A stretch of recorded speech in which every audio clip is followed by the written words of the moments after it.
Hello, folks. My name is David Corbett. I am the Republican candidate for Sheriff of York County, Maine. As you know, and it's been all over the news, so you should know, I ran into a buzzsaw after we had submitted our applications. I shouldn't say applications, but the names for the people who wanted to be sheriff, almost 300 names. And then we signed papers in and swore to a document, like an affidavit, so to speak, that was put before the people. And then we moved into our hearing. And I said last time together that if the opponent had recognized right away that I'd already won, he should have said, that's it, let's go home.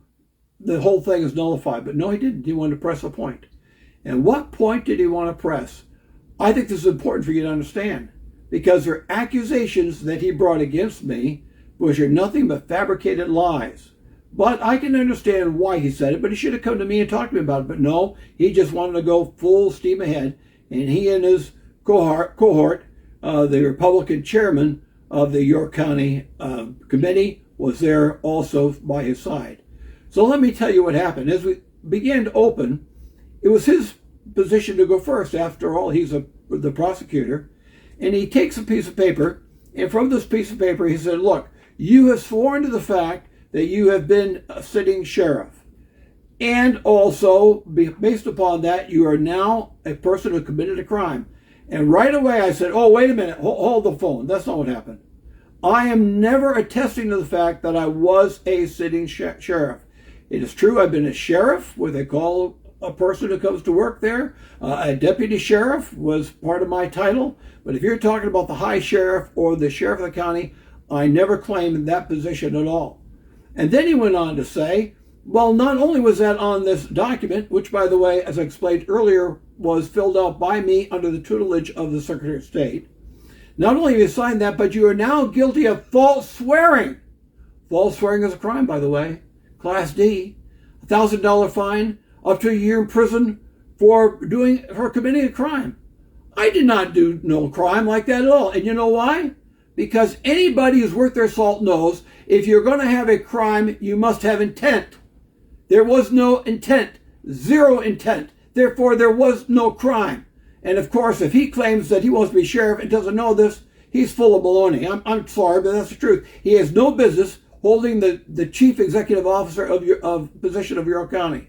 Now, once I told him that there was no intention on my part to do this, he went a little further. He pulled in something else. He said, yes, but you've done it. You've gone ahead and sworn. No, excuse me, hang on a minute. I'm a person who wants to be truthful and honest about everything. I've told you that in a previous video.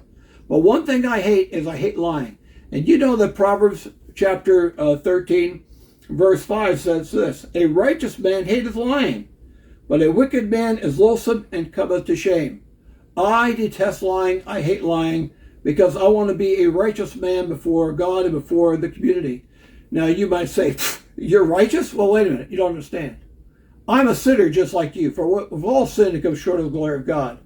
But when I come to faith in Jesus Christ and recognize him as my Savior, then he gives me his righteousness, and that is in which I stand. So I hate lying. So back to my story.